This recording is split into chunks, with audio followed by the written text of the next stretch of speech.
it's a very good question, and something that a lot of people have asked. And actually, we really did take a pay cut. Over the past 2 years, we had two 5% pay cuts, so a total of 10% pay cut. And so that actually means, that translates to our current pay is a little over $46,000 a year. Without those cuts, our pay would have been $54,000 a year. So we did take a significant cut in pay. And what a lot of people don't realize too is that, this legislature is supposed to be considered a part-time job, and so we're in session about 4 or 5 months out of the year, and the rest of the time, most all of us have to work to make ends meet. And really, but the reality is that actually, even though we're only in session half the year or less than half the year, it really is a full-time job. Because I'm always a senator.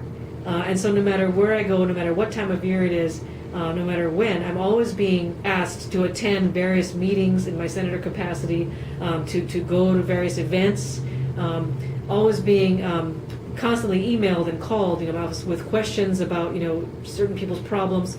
And so it really is, it's called a part-time job, but I think most of us all in this building really work at least full-time at being elected officials.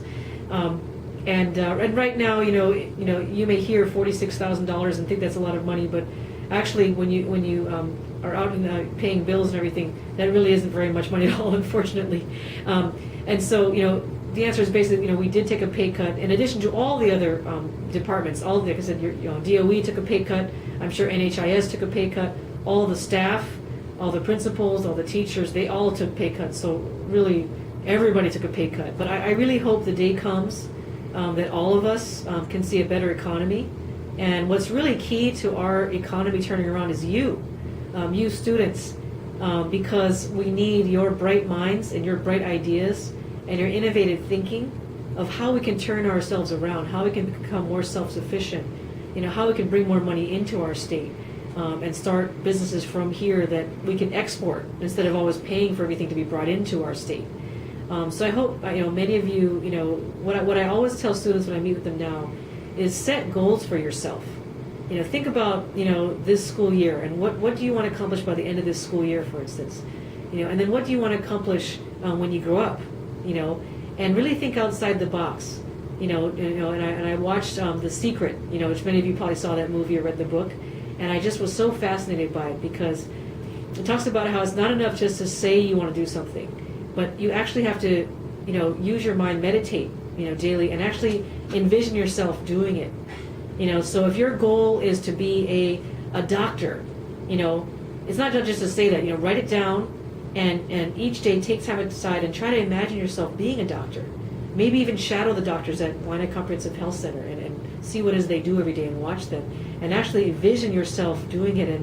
And once you can make that crystal clear in your mind, that you're already doing it, then your body and your mind will follow.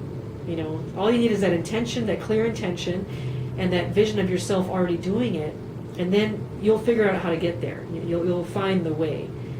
So dream big. Dream really big, and dream big for our community.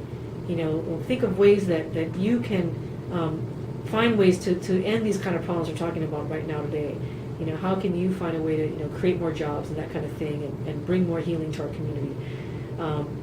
And I really have faith that those kind of things really can happen. So set goals, set goals, your own goals, not just the kind of goals that you're told, by your parents or teachers. Your own goals that come from really within your own heart and soul.